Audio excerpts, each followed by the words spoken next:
You're listening to the Anthology Towns That Were, an episodic narrative podcast. Follow us on YouTube, twitter.com/townsthatwere, soundcloud.com/townsthatwere, and the Anthology Towns That Were on facebook.com. We hope you enjoy.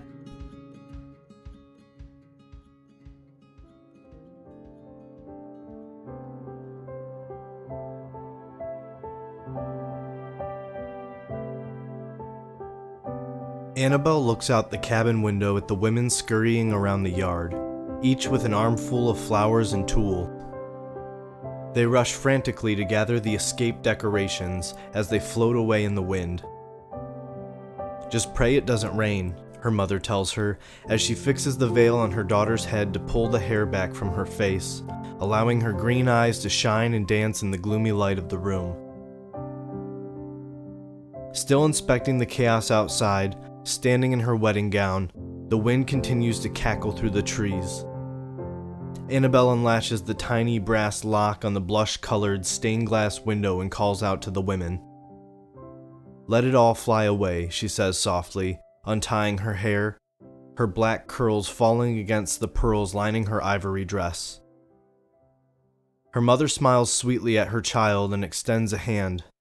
It's time. The air feels cool on her shoulders, much cooler than is usual for this time of year. The breeze coming down from the mountains tussles her hair, twisting it under the weight of her veil. Annabelle fights the urge to run towards the arch of the black willow trees and littered debris of scattered bows and paper. She wants to sprint through the rubble of the wedding she'd spent more than a year planning. It's not that Annabelle doesn't want to get married. She does. But she doesn't want to end up stuck here. As she slowly takes each step towards the man she has always loved, she can't help feeling a panic rise in her chest. She nearly stops walking. Her mother feels her resistance and gently squeezes her hand, leaning slightly forward to look in her daughter's eyes. She smiles at Annabelle, as tears begin to well in her eyes. Her mother nods, knowingly, and silently urges her to keep going. They had always planned on leaving, never intending to stay in this place. Annabelle had gone through their plans to travel over and over in her head until she felt as if they were already gone. Now, as she walks toward JD in his navy blue suit, standing tall and planted in the soil of the town they grew up in, she almost forgets that things have changed at all. Annabelle rests her free hand against her growing stomach, while the other clenches a wildflower bouquet of baby's breath and daisies. Leaving isn't an option anymore. Their dreams of traveling the world have been replaced by 2 positive lines. From 5 steps away, she can see the glossy blue of JD's eyes. In 4 steps, they'll start their new life together. At 3 steps, she almost doesn't care that they may never leave. 2 steps away, and she smells the smoke. Annabelle stops 2 steps away from JD. She feels as if the wind is coming down on her, trapping her in a whirlwind unlike anything she's ever felt. Her mother moves closer to her, confused and worried as the guests begin to shuffle in their wooden seats. JD's face, once smiling and proud, sinks into a disquieted expression. Annabelle looks around at her loved ones. No one seems to notice the growing smells of burnt ash. She slowly turns, half expecting the fire to be manifested as a creature behind her. She looks toward the canopy of the forest surrounding her, yet she can't make out any smoke. She sees only the swaying and bowing branches in the wind. The direction of the wind appears to change as she watches it move the plants around her. Her mother grabs hold of her arm, rubbing it gently with her thumb as she pulls her daughter in closer. "Smoke," Annabelle coughs out, feeling the thick smog fill her lungs. She coughs, and the stench of an inferno leaves her lips. "There's a fire," she shouts in a hoarse voice. Her guests murmur amongst themselves, twisting and turning in their seats, looking for the blaze. JD walks slowly toward his bride, the way someone might approach a deer in the road. "Belle," he says, beginning to protest her outburst as she turns away from him. His eyes rise to the tips of the trees. Annabelle points to the clouds as a hue of red and orange overtakes the once gray mask of the sky. JD turns quickly and shouts at the confused crowd. One by one, their faces distort and wrinkle at the thick, rancid fire. The smoke begins to pour onto the scene, dancing and curling through the gathering of guests, lifting them from their seats and onto the path leading away from the forest. Annabelle stays fixed in her position while JD ushers people away. He grabs Annabelle's mother by the waist, steering her from danger. "I'll get her," he tells her confidently. He turns determined on his feet, scanning the area for anyone else wandering. JD checks the cabin and peers down the path, silently counting each person he sees until he's sure everyone has gone. Everyone except Annabelle. He rushes to where she stands, statuesque in the hazy air. "Annabelle," JD says, "we need to get out of here. It's all right." He calmly reaches for her hand, but as his fingers brush hers, he feels fire. A sickly scent engulfs Annabelle, wisps of gray smoke dancing along the lace and pearls of her gown. Her head, still held high, ebbs in rhythm with the wind. A flickering of flames begins to march past the trees, low and strange. The sweet, sauntering air guides the flames forward. Annabelle takes 2 steps, her hands reaching through her tangled hair, covering her ears from a noise that no one else can hear. JD watches, mesmerized as she crumples to the ground. Annabelle screams. The painful cry pulls JD from his stasis. He rushes toward her, pulling her into his chest. He rocks his bride on the ground, the fire creeping in droves around them. He kisses her face, her hair, her hands. He kisses her until she stops screaming, and she looks up at him. As their eyes meet, the sky cracks open, revealing a crisp blue. The fire moans as a final breeze sweeps over them, extinguishing it, only to leave the earth around them scarred and changed. Annabelle mumbles as she falls into JD's embrace. He lifts her chin, questions pattering around his mind, but he asks none of them. She looks back at him, knowing she needs to tell him. She needs to tell him so many things, but only one comes to mind.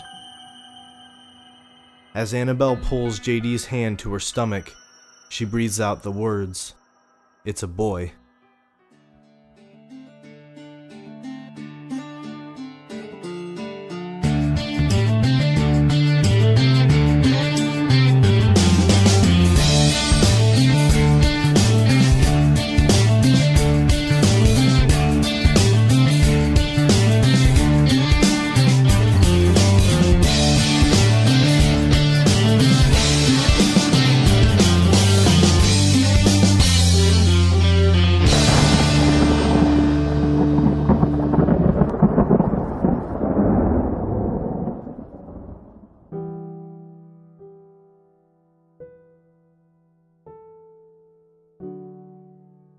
Something has returned to Malediction.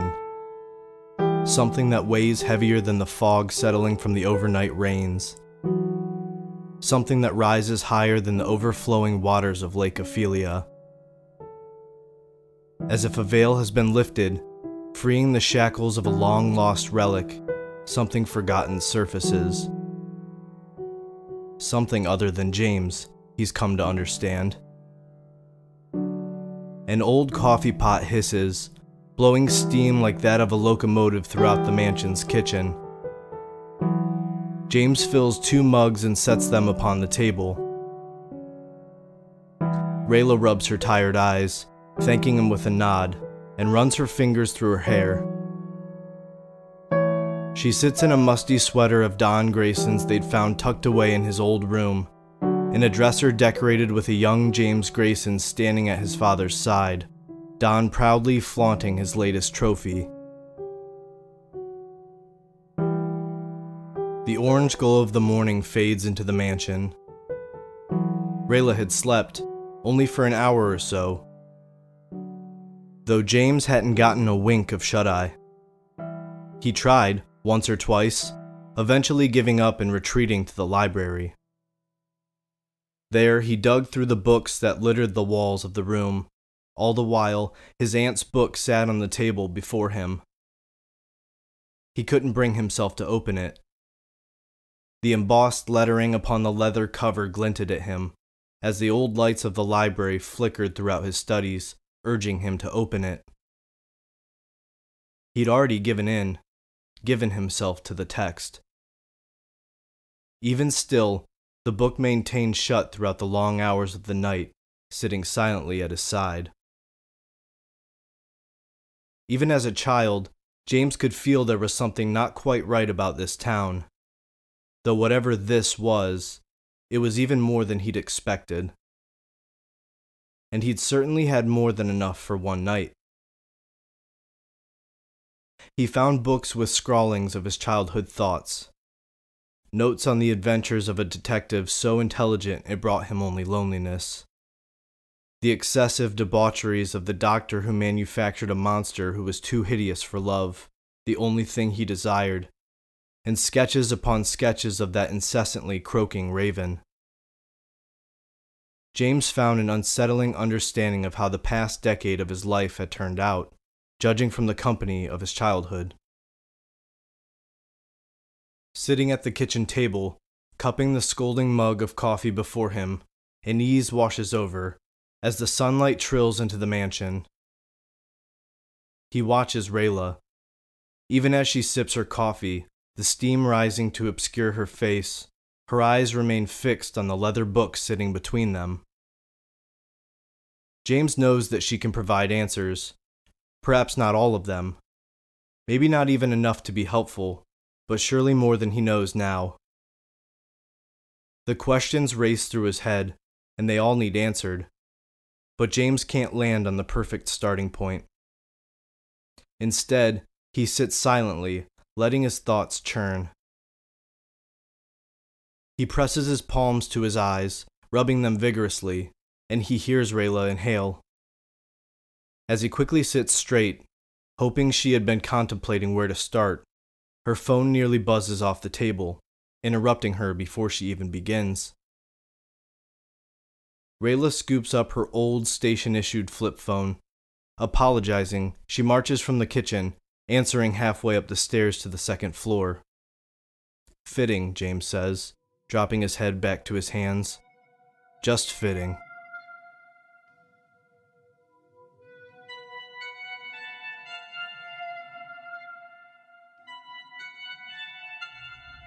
Amongst the trees bordering the state park lines, a run-down Winnebago burns like a ship on the waters of a Norse funeral. Its windows shattered hours ago, before the sun rose, spewing black smoke high above the trees. The gravel of the campsite is charred, as if a circle of gasoline had been doused around the camper, the still smoldering campfire no longer the most threatening concern of the protected woodlands.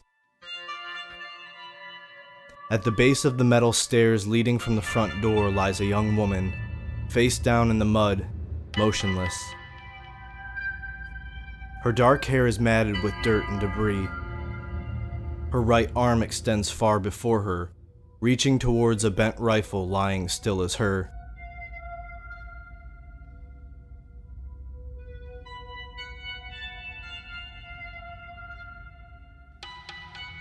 A mile away, a young man rushes through the woodlands, lost and alone, his face lined from where the tears cleared the dirt from his skin. He wheezes with each breath, feeling the smoke he'd inhaled throughout the night sticking on his lungs. He still smells the smoke from his campsite. Images of the thick pollution encompassing them as they nearly finish their drinks on the tattered couch of the camper flash through his mind, while he struggles to hold his balance, weaving between the trees of the forest. The dark shadows appeared before any sign of fire, even before the stench filled their campsite. It crept in through the cracked windows, slithered low to the floor snake-like. There was something menacing, strange about the smog that launched them from their shelter, something lifelike. He feels the cool wood of the rifle as he stepped out, anxious to see who'd tampered with their weekend getaway. He can still see the smoke, so near the shape of a man pacing at the bottom of the steps of their Winnebago. And Liz, there was nothing he could do to help her. Every muscle in his body aches, urging him to turn back, to help her, though the sense he has left is just enough to remind him that it's too late. He glances quickly over his shoulder. It still follows him, the smoke, like a diseased river flowing over the brush of the forest. His mind races too much to be sure, but he's nearly certain that it's closing in on him. Some childish part of him prayed that, when the sun rose and shooed away the darkness of the night, the smoke would evaporate. He would awake in the stale bed next to Liz in their camper, and they could pack up and leave the state park before anyone even knew they were there. Turning his attention back ahead of him, there it stands. The figure composed of soot and smoke, and its hand, blowing away and reforming repeatedly in the wind, is the last thing he sees.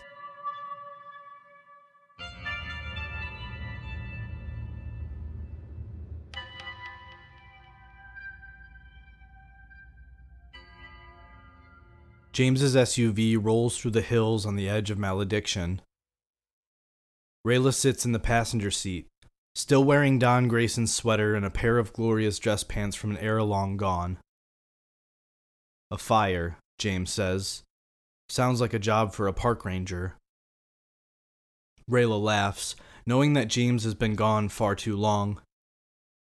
It's funny how much a decade away can change a person.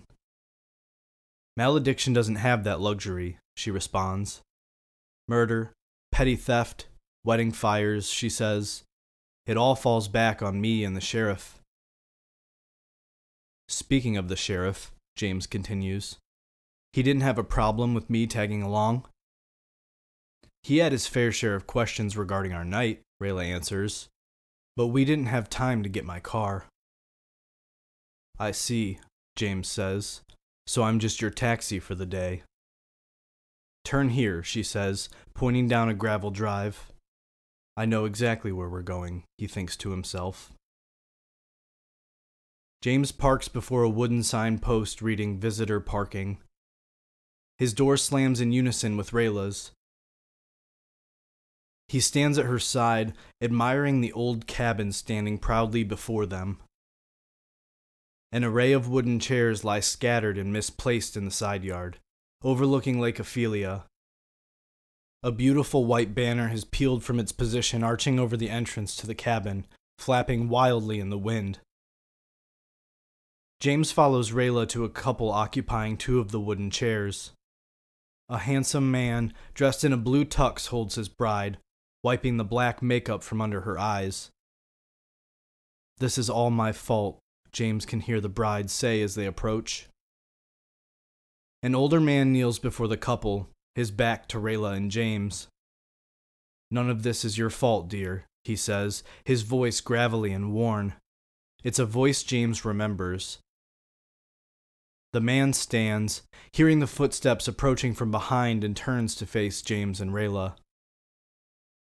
His face hasn't changed much, still bitter and angry. A pointed black goatee sits on his chin, beneath a wiry mustache covering his top lip. Reverend Dyer smiles at Rayla and extends his hand.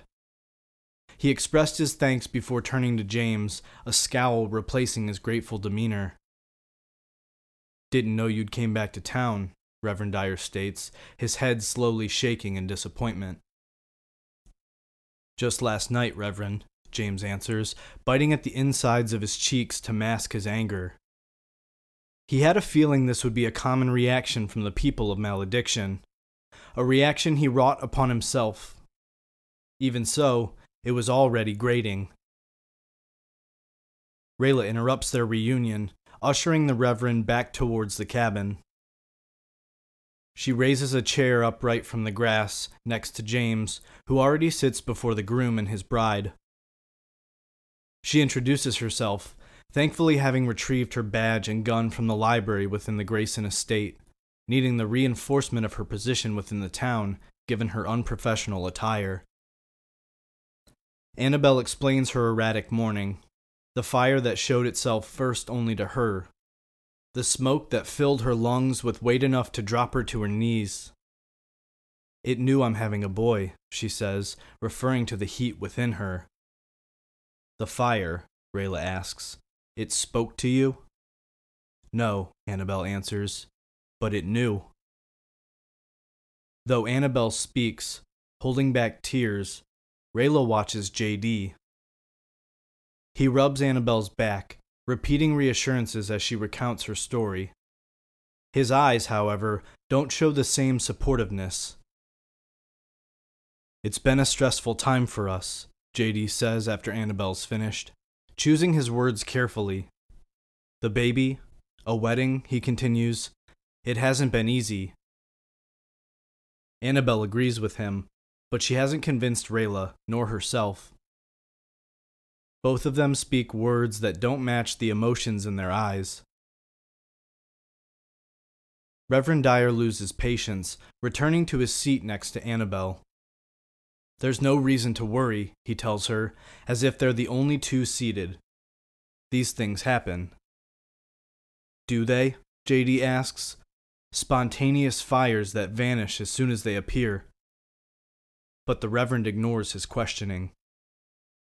It is interesting, Reverend Dyer says, finally looking to James and Rayla. The morning after your return to town, some such thing should happen at your father's cabin. The sentence snaps Annabelle from her trance. Her shivers stop, and she sits straight. James Grayson, she says, and he nods. 10 years was a long time, but he didn't recognize the woman in the slightest. Have we met? No, she continues, but I thought of you so loudly it made me scream.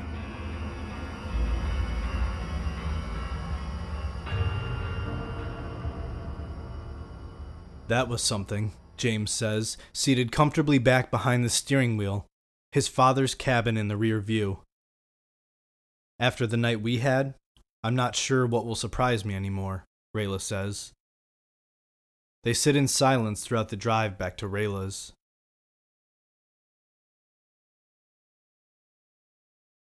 James flips on the radio on Rayla's kitchen counter, hearing her start the shower on the second floor. He wasn't aware that grabbing a change of clothes meant showering as well. As he slouches into a chair at the kitchen table, his exhaustion sets in. James feels himself nodding off, and without thinking, he opens the book before him. Anything to keep him awake, that was his first thought. Realizing what he's done, he shuts the book as quickly as it had opened, but as the pages fall back into place, something catches his eye. He catches the page, opening it once more. His aunt had read to him from this book countless times, but he's seen nothing more than the blue stitching of his family name on the leather cover, the mass of red thumbprints on the inside, the ancestors that seemed to accept his place amongst them. He shouts for Rayla through the kitchen. The only response comes from the pipes within the walls, letting him know the second floor shower is still running. He shouts her name once more before climbing the stairs. Halfway up, he smells the smoke. Rayla, he shouts one final time, bounding the final steps two at a time. He follows the sound of running water, shouldering open the door, a smoke so corrupted he's forced to back out into the hallway, letting it dissipate. When finally he steps back into the room, his eyes are drawn to the fan above the shower. Instead of stealing the steam from the room, it leaks a thick smoke, moving with a purpose. Extensions seep into the rest of the room, obscuring visibility, but a spiral like a slow-moving tornado circles down from the vent to Rayla. He calls for her, fighting to force out each word before the smoke fills each breath in his lungs. The metal of the shower door is scolding, burning James's palm. He quickly snatches a towel from the wall and slides open the door. The smog has made its way around Rayla's neck, her arms clutched tightly to her chest, trying her hardest to pull herself free. James leans in through the heat, wrapping the towel around her and pulls, but Rayla doesn't come free. Smoke pours from the open shower, leaking into the hallway. From the fan above, the cloud falls harder, encompassing James along with Rayla. James plants his feet, wrapping Rayla in a firm bear hug, and pulls her with all his might. Finally, she comes free. He wraps the towel around her and guides her from the room, holding her upright as she struggles to keep her balance through her coughing fit. Together, they burst through the front door of the house, tripping down the porch steps and tumbling into the front yard. With their refreshed view of the house, the fire seems more natural. Smoke billows from the front door like that of a factory silo. "The book," James says, not realizing he speaks aloud, lifting himself from the ground. "You can't go back in there." Rayla tries to stand herself, but collapses as her lungs contract. The smoke slowly extends with each step closer James takes, swirling slowly further from its natural state. But James doesn't stop. He shoulders through. Nearly blind, he finds the kitchen. A vortex is formed over the book, still open upon the table, the pages flapping wildly, and he snatches it from beneath the vicious whirlwind. The spine of the book forces itself outwards, feeling as if, at any second, his wrists will snap beneath the weight. Once more James fights against the pressure of the attacking fire, slamming shut the book, the pages clapping closed with the sound of a gunshot, and the smoke evaporates. As quickly as it had come, it was gone, as if nothing had happened. Rayla rushes back into the kitchen, panting, pulling her phone away from her ear and snapping it shut. James looks at her, concerned. "You seem to always find yourself dressed for the occasion," he says. Rayla looks down to her attire and tightens the towel around her. "We've got another fire," she says coldly. "These two, they didn't make it out." Rayla's boots dig into the gravel lot as she steps out of James's vehicle. She tucks her unbuttoned flannel behind the holster fastened to her belt. Before them, an old Winnebago sits charred, no longer emitting smoke, but her and James can feel the heat emanating from its metal paneling. The gravel around is burnt from where the seance of flame engulfed the unsuspecting campers. A thin trail of blackened rock spirals towards the forest, disappearing into the thick woodlands. "Not a normal fire," James says. "Looks like it chased someone," Rayla agrees, her eyes following the burnt trail leading into the woods. "Like it did with us." As Rayla rounds to the front of the camper, she quickly stops, extending her arm across James's chest, stopping him in place. "Wait," she says, her eyes glossy. "You don't need to see this." James ignores her, lowering her arm and walking to the front of the camper. At the bottom of the stairs lays a young woman, face down in the gravel, her clothes and the ends of her hair singed. "What happened here?" James asks, but he already knows. What happened here was the same thing that happened to him and Rayla at her house. It was the same thing that happened at JD and Annabelle's wedding this morning, except these two weren't lucky, he guessed. Rayla makes a quick call. She knows the EMTs don't need to hurry. Not today. When she slips the phone back in her pocket, she no longer sees James. She calls out for him, forcing herself to remain calm, though she imagines it will be a while before she can feel calm again. James doesn't answer her calls, but the trail of burnt gravel gravitates her towards the forest, the opening dark and hollowed, beckoning her. She holds aside a swaying branch, stooping low as she enters. Rayla can feel the air, lingering and stale.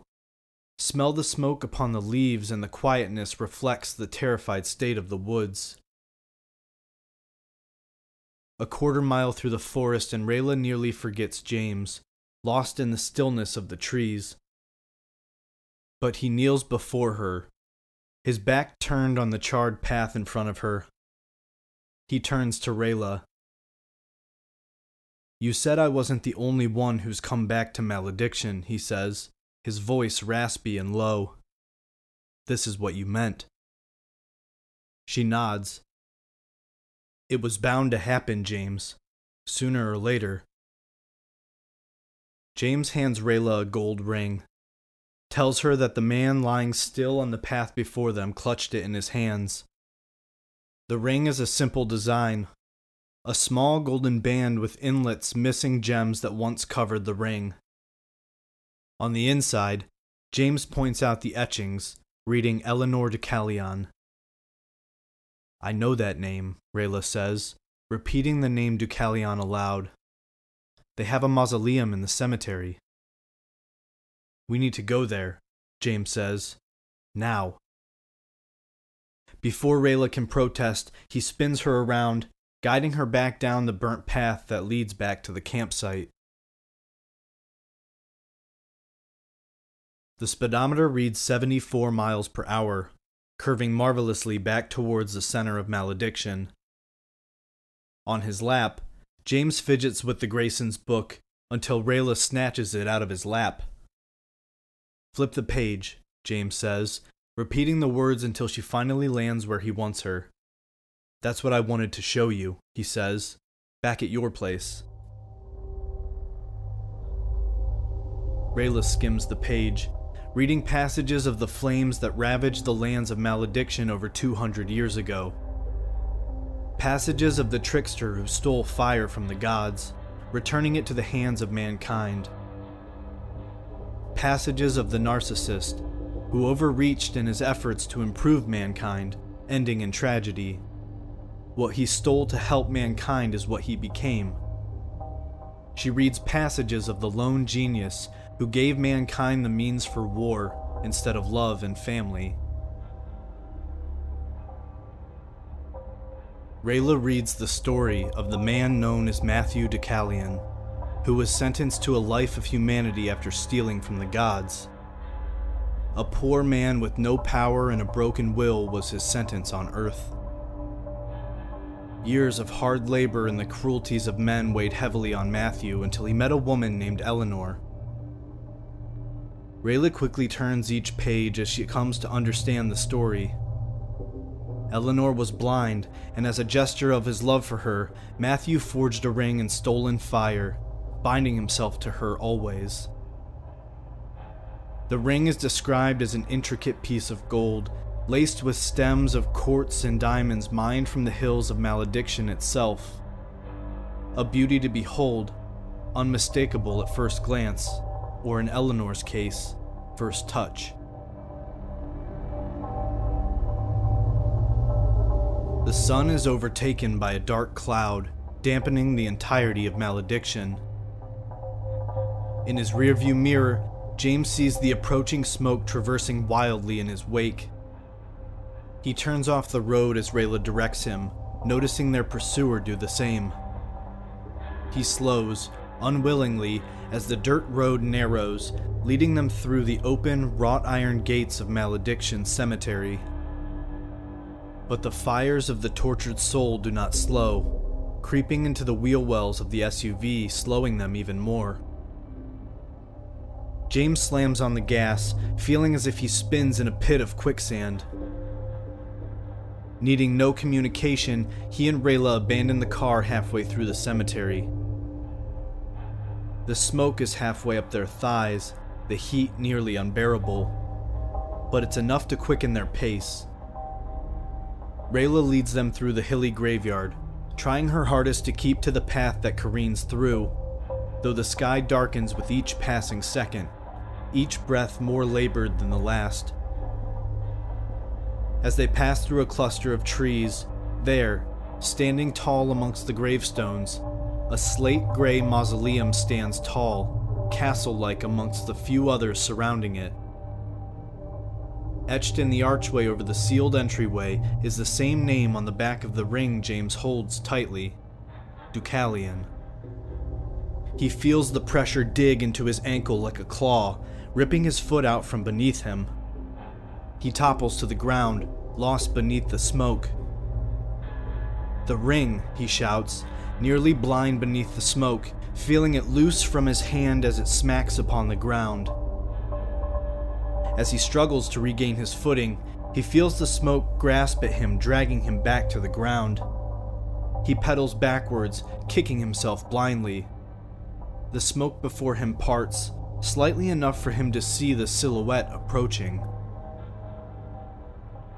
He fights against the forces behind him, trying to move away, waiting for the man to reveal himself amidst the clouds of gray surrounding him.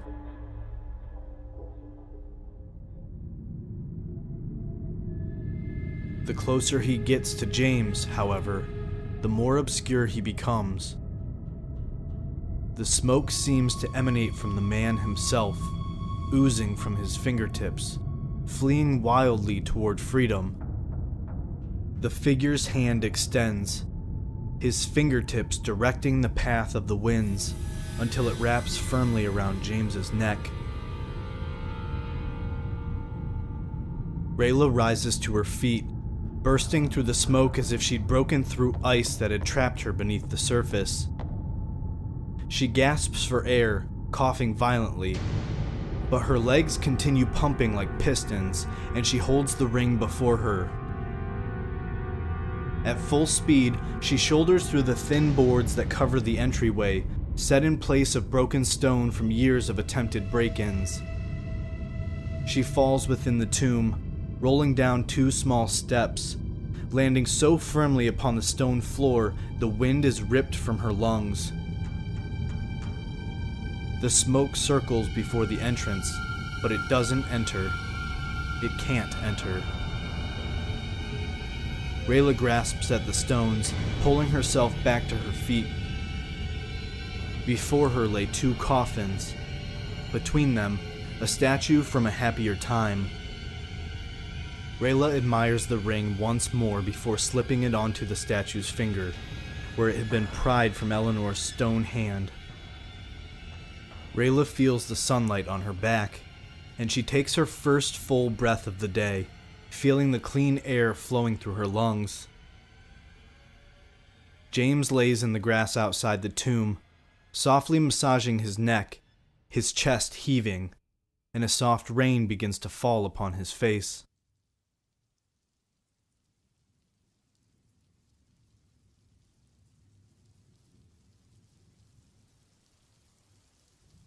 It's 11:30 when Rayla pulls down the driveway of the Grayson estate.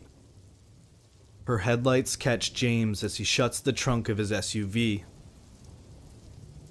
Rayla pulls the keys from the ignition, and it's not until then that she notices the darkness of the house. Scared off that easily, she laughs, but her smile fades seeing James's eyes. "You knew," he said. "Knew that if, or when I came back, something like this would happen." Rayla's eyes fall to the ground. "I killed them," he continues. "That couple in the woods. None of this would have happened if I hadn't come back, if we hadn't found this. He holds the Grayson's book tightly. No one knew this would happen, Rayla says. Your aunt was convinced, and she convinced me, somehow. James smiles, knowing he should have been a part of those conversations. I'm sorry, he says, but I can't stay here. He shuts his car door, rolling down the window. Be safe, Rayla. She watches the taillights vanish as James Grayson disappears into the night.